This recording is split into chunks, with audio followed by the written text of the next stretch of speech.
नमस्ते दोस्तों, मनमोहक हिंदी कहानियाँ चैनल में आप सभी का स्वागत है। आज की हमारी कहानी है तपस्या। आपको हमारी कहानी पसंद आती है तो वीडियो को लाइक, शेयर एंड चैनल को सब्सक्राइब जरूर कीजिएगा। सागर विश्वविद्यालय का एमए का फाइनल का आखिरी पर्चा देकर मंजरी हॉल से बाहर आई। वह यह परीक्षा प्राइवेट छात्रा के रूप में दे रही थी। 6 महीने पहले एक दुर्घटना में उसके माता पिता का देहांत हो गया था और उसके बाद वह अपने चाचा के यहाँ रहने लगी थी। हॉल से बाहर आते ही उसे अपनी पुरानी सहेली सीमा दिखाई दी। दोनों बड़े प्यार से मिली। मंजरी, आज कितना हल्का लग रहा है ना? तेरे पर्चे कैसे हुए? अच्छे हुए। तेरे कैसे हुए? पास तो खैर हो जाऊंगी। तेरे जैसी होशियार तो हूँ नहीं कि प्रथम श्रेणी की उम्मीद करूं। चल मंजरी, छात्रावास में चलकर जी भरकर बातें करेंगे। नहीं सीमा, मुझे जल्दी जाना है। यहीं पेड़ की छांव में बैठकर बातें करते हैं। दोनों छांव में बैठ गईं। मंजरी, तुम्हारे माता पिता की मृत्यु इतनी अकस्मात हो गई कि आज भी सच नहीं लगता। चाचा जी के यहाँ तो खुश तो है ना? मंजरी की आंखों में आंसू झलक आए। वह आंसू पोंछकर बोली, चाचा जी के यहाँ सब लोग बड़े अच्छे स्वभाव के हैं। वहाँ पैसे की कोई कमी नहीं है। सब ठाट बाट से आधुनिक ढंग से रहते हैं। लेकिन सीमा, मुझे वहाँ रहना अच्छा नहीं लगता। क्यों भला? देखो सीमा, मेरे पिताजी साधारण लिपिक थे और चाचा जी प्रखर बुद्धि के होने के कारण आईएएस हो गए। दोनों भाइयों की स्थिति में इतना अंतर था कि मेरे पिताजी हमेशा हीन भावना से पीड़ित रहते थे, फिर भी वह स्वाभिमानी थे। इसीलिए उन्होंने हमें चाचा जी के घर से यथासंभव दूर रखा था। उन्हें बहुत दुख था कि बचपन में उन्होंने पढ़ाई की तरफ ध्यान नहीं दिया। अपनी यह कमी वह मेरे द्वारा पूरी करना चाहते थे। आर्थिक स्थिति कमजोर थी, फिर भी उन्होंने शुरू से ही मुझे अच्छे स्कूल में पढ़ाया। हर साल मुझे प्रथम श्रेणी में पास होते देख वह फूले नहीं समाते थे। जाने दे ये दुखद बातें। चाचा जी के घर के बारे में बता। चाचा जी के 2 बच्चे हैं। बड़ी लड़की रश्मि मेरी उम्र की ही है और वह भी एमए फाइनल की परीक्षा दे रही है। छोटा कपिल कॉलेज में पढ़ता है। सीमा, तुझे यह सुनकर आश्चर्य होगा कि रश्मि और मैं चचेरी बहनें हैं, फिर भी हमारी शक्ल सूरत एकदम मिलती जुलती है। तो इसका मतलब यह है कि रश्मि बहन भी तुझ जैसी सुंदर है ना? रंग तो उसका इतना साफ नहीं, पर अच्छे कपड़े लत्तों और आधुनिक साज श्रृंगार से वह काफ़ी आकर्षक लगती है। तभी तो उसकी शादी समीर जैसे लड़के से तय हुई है। आज 5 तारीख है ना? 20 तारीख को दिल्ली में उनकी शादी है। अच्छा, यह तो बड़ी खुशी की बात है। पर यह समीर है कौन और करता क्या है? समीर चाचा जी के पुराने मित्र राम सिंह जी का बेटा है। राम सिंह जी मथुरा में ऊंचे पद पर हैं। उनकी 2 लड़कियां हैं और एक बेटा। लड़कियों की शादी हो चुकी है। समीर भी आईएएस है और आजकल सरगुजा में अतिरिक्त कलेक्टर के पद पर कार्य कर रहा है। देखने में सुंदर, हंसमुख और स्वस्थ है। तो क्या यह प्रेम विवाह है? प्रेम विवाह तो नहीं कह सकते, लेकिन दोनों एक दूसरे को जानते हैं। मंजरी, अपने चाचा जी से कहना कि तेरे लिए भी ऐसा ही लड़का ढूंढते। हट, कैसी बातें करती है? कहाँ रश्मि और कहाँ मैं? पगली, समीर सरीखा पति पाने के लिए माँ बाप का रईस होना आवश्यक है और मेरे तो माँ बाप ही नहीं हैं। मैं तो शादी की बात सोच भी नहीं सकती। पास होते ही मैं नौकरी तलाश करूंगी। चाचा जी पर मैं और ज़्यादा बोझ नहीं डालना चाहती। रहस्यमय ढंग से हंसते हुए सीमा बोली, अरे तू शादी नहीं करना चाहती तो अपने चाचा जी से मेरे लिए लड़का ढूंढने के लिए कह दे। दोनों हंसने लगीं। अरे सीमा, एक बात तो तुझे बताना भूल ही गई। रसोई में चाची जी की मदद करते करते मैं भी रईस खाना, नए नए व्यंजन बनाना सीख गई हूँ। अगर किसी आईएएस अधिकारी से ब्याह करने की तेरी इच्छा पूरी हो जाए तो अपने पति के साथ मेरे घर अवश्य आना। खूब बढ़िया खाना खिलाऊंगी। एक दूसरे से हंसी मजाक करते उन्हें आधा घंटा बीत गया।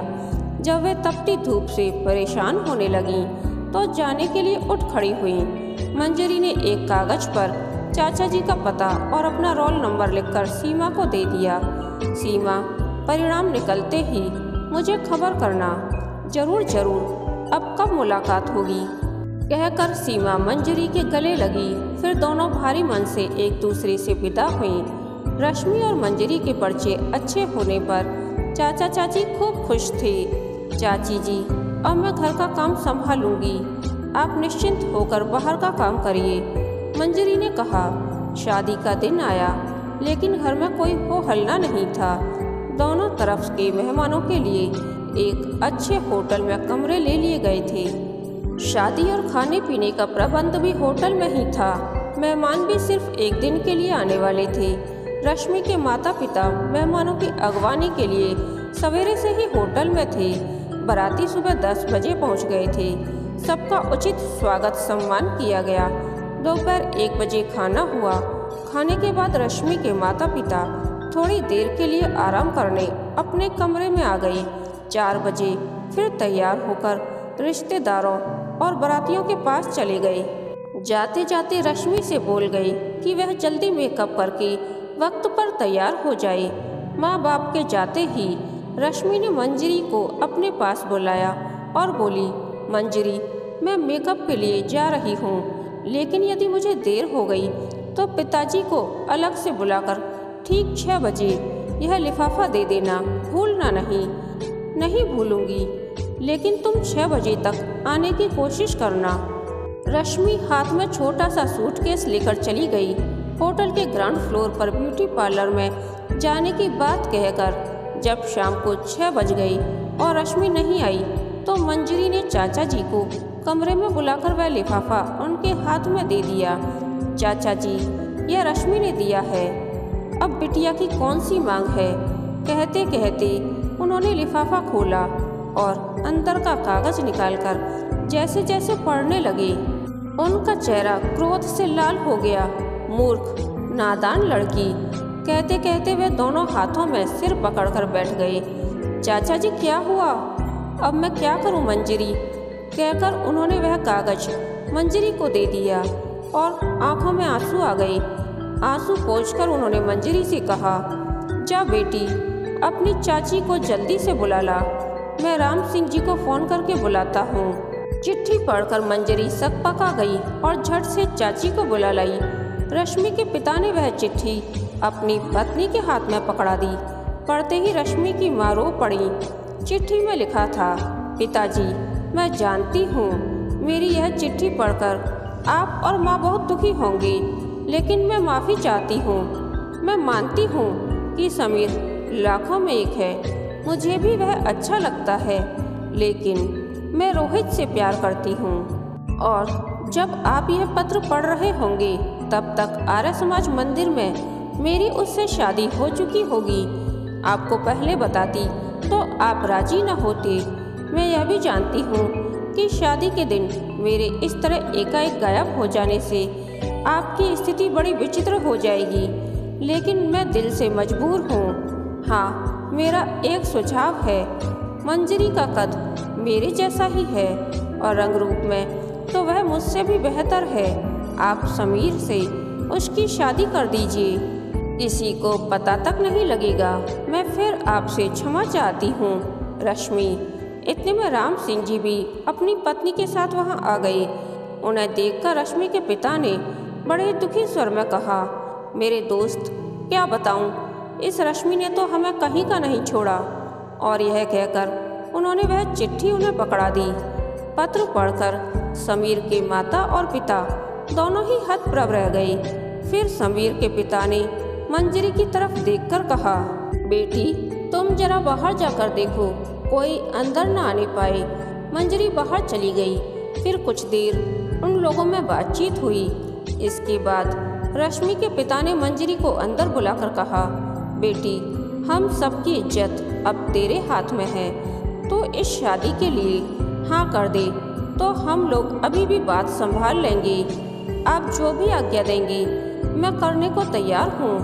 मंजरी ने धीरे से कहा। शाबाश बेटी, तुझसे यही उम्मीद थी।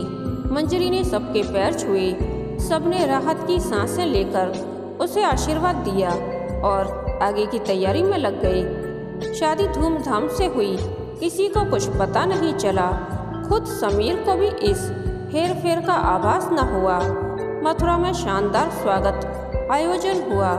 जब सब रिश्तेदार वापस चले गए तो राम सिंह जी ने अपने पुत्र को बुलाकर सब बात बता दी। सुनकर समीर ने अपने को बेहद अपमानित महसूस किया।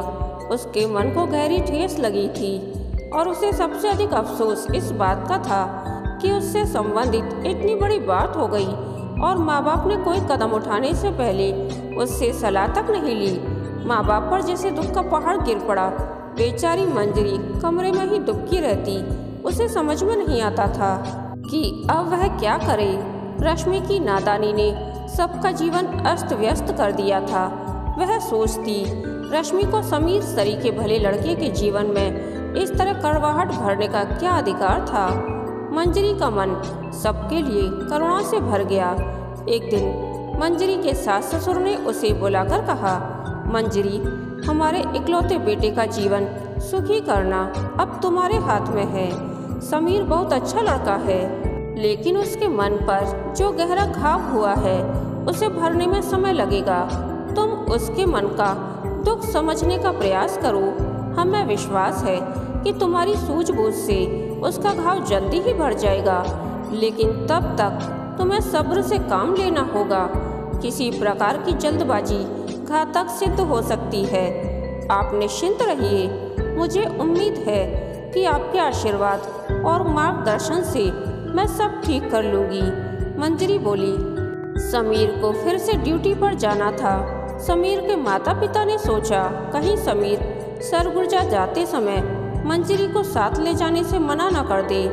इसीलिए समीर के पिता ने लंबी छुट्टी ले ली और वह भी सरगुजा जाने के लिए सपत्नीक नव दंपति के साथ हो लिए।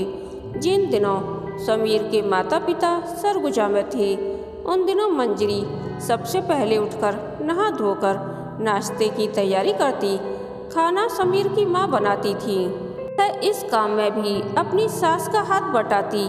सास ससुर के आग्रह से उसे सबके साथ ही नाश्ता और भोजन करना पड़ता। एक दिन उसकी सास अपने पति से बोली, कुछ भी हो, लड़की सुंदर होने के साथ साथ गुणी भी है। मेरी तो यही प्रार्थना है कि जल्दी ही उसे पत्नी की योग्य सम्मान मिलने लगे। मुझे तो लगता है तुम्हारी इच्छा जल्दी ही पूरी होगी। बदलती हवा का रुख मैं महसूस कर रहा हूँ, मंजरी के ससुर बोले और यही आशा लेकर उसके सास ससुर वापस मथुरा चले गए। एक रात खाने पर समीर ने मंजरी से कहा, मैं जानता हूँ तुम्हें अकारण ही इस झंझट में फंसाया गया। मुझे इस बात का बहुत अफसोस है। मैं जानती हूँ आप कैसी कठिन मानसिक यंत्रणा से गुजर रहे हैं। आप मेरी चिंता ना करें, लेकिन कृपया मुझे अपना हितैषी समझें। शादी के बाद दोनों में यह पहली बातचीत थी। फिर दोनों अपने अपने कमरे में चले गए। दूसरे दिन नाश्ते के समय मंजरी को लगा कि समीर उससे नज़र चुराकर उसकी तरफ देख रहा है। वह मन ही मन खुश हुई। उसी शाम को कमलनाथ और आनंद सपत्नीक मिलने आए। मंजरी जी, दिन में आप अकेली रहती हैं, कभी कभी हमारे यहाँ आ जाया कीजिए ना। कमलनाथ जी की पत्नी निशा जी बोली। जरूर आऊँगी, लेकिन कुछ दिन बाद। अभी तो मैं दिन भर उलझी रहती हूँ। किस में? निशा जी ने पूछा। समीर ने भी आश्चर्य से उसकी तरफ देखा। यूँ ही यह नमक तेल मिर्च का मामला अभी जम नहीं पाया। कभी तेल ज़्यादा, कभी नमक ज़्यादा, तो कभी मिर्च ज़्यादा, मंजरी ने कहा। सब लोग सुनकर हंस पड़े। शुरू में खाना बनाते समय ऐसा ही होता है। फिर आनंद जी की पत्नी रामेश्वरी ने आप बीती सुनाई। मंजरी ने मेज पर नमकीन, मिठाई और चाय रखी। कमलनाथ कह रहे थे, तो समीर कल का पक्का है ना? भाभी जी, कल सवेरे 7 बजे पिकनिक पर चलना है। आप दोनों को 30-40 मील की दूरी पर एक बहुत सुंदर जगह है, वहाँ रेस्ट हाउस भी है। सब इंतजाम हो गया है। मैं आप दोनों को लेने 7 बजे आऊँगा। समीर और मंजरी ने एक दूसरे की तरफ देखा। फिर उसी क्षण समीर बोला, ठीक है, हम लोग चलेंगे। थोड़ी देर बाद जब सब चले गए तो समीर ने मंजरी से कहा, तुम इतना अच्छा खाना बनाती हो, फिर भी सबके सामने झूठ क्यों बोली? आपको मेरा बनाया खाना अच्छा लगता है? बहुत, समीर ने कहा। दोनों की नजरें एक क्षण के लिए एक हो गईं। फिर दोनों अपने अपने कमरे में चले गए। लेकिन थोड़ी ही देर बाद तेज आंधी के साथ मूसलाधार बारिश होने लगी। बिजली चली गई। समीर को ख्याल आया कि मंजरी अकेली है, कहीं डर न जाए। वह टॉर्च लेकर मंजरी के कमरे के सामने गया और उसे पुकारने लगा। मंजरी ने दरवाज़ा खोला और समीर को देख राहत की सांस लेकर बोली, देखिए ना, ये खिड़कियां बंद नहीं हो रही हैं, बरसात का पानी अंदर आ रहा है। समीर ने टॉर्च उसके हाथ में दे दी और खिड़कियां बंद करने लगा। खिड़कियों के दरवाजे बाहर खुलते थे। तेज हवा के कारण वह बड़ी कठिनाई से उन्हें बंद कर सका। तुम्हारा बिस्तर तो गीला है, सोओगी कैसे? मैं गद्दा उल्टा करके सो जाऊंगी। तुम्हें डर तो नहीं लगेगा? मंजरी कुछ नहीं बोली। समीर ने अत्यंत मृदुल आवाज में कहा, मंजरी, और उसने उसकी तरफ बढ़ने को कदम उठाए। फिर अचानक वह मुड़ा और अपने कमरे में चला गया। दूसरे दिन सवेरे 7 बजे दोनों नहा धोकर पिकनिक के लिए तैयार थे। इतने में कमलनाथ भी जीप लेकर आ पहुंचे। समीर उनके पास बैठा और मंजरी किनारे पर। मौसम बड़ा सुहावना था। समीर और कमलनाथ में बातें चल रही थीं। मंजरी प्रकृति का सौंदर्य देखने में मगन थी। अब रास्ता खराब हो गया था और जीप में बैठे बैठे धक्के लगने लगे थे। तुम इतने किनारे पर क्यों बैठी हो? इधर सरक जाओ, समीर ने कहा। लज्जा से मंजरी का चेहरा आरक्त हो उठा। उसे सरकने में संकोच करते देख समीर ने उसका हाथ अपने हाथ में ले लिया और धीरे से उसे अपने पास खींच लिया। मंजरी ने भी अपना हाथ छुड़ाने की कोशिश नहीं की। शाम 7 बजे घर लौटे तो दोनों खुश थे। पिकनिक में खूब मजा आया था। दोनों ने आकर स्नान किया और गरम गरम चाय पीने हॉल में बैठ गए। समीर बातचीत करने के लिए उत्सुक लग रहा था।